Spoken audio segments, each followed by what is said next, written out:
Welcome to the Genius Factory. Enjoy the video. You start by confirming the essentials. Make sure your carrier plan supports a personal hotspot and mobile data is enabled. Open Settings, tap Cellular, and turn cellular data on so the phone can share internet. Once done, return to Settings and tap Personal Hotspot. If you don't see it, sign into your Apple ID and restart Settings to refresh carrier provisioning. This gets you into the hotspot controls immediately and avoids wasted steps later, because the phone needs an active data session to broadcast. You now configure the hotspot so other devices can connect securely. In Personal Hotspot, set a strong Wi-Fi password of at least 8 characters to prevent unauthorized access.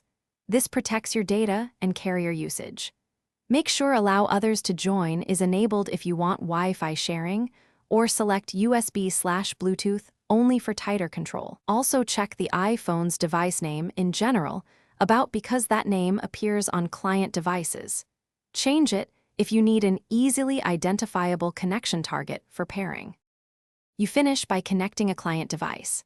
Select your iPhone's network name and enter the password for Wi-Fi, pair via Bluetooth, or plug in with USB for the most stable speed and charging. If the client shows no internet, first toggle cellular data off and on, then turn Personal Hotspot off and on. If that fails, reboot the iPhone. This clears temporary radio or provisioning errors. Make sure to check carrier data limits and install any pending iOS updates so the hotspot remains reliable.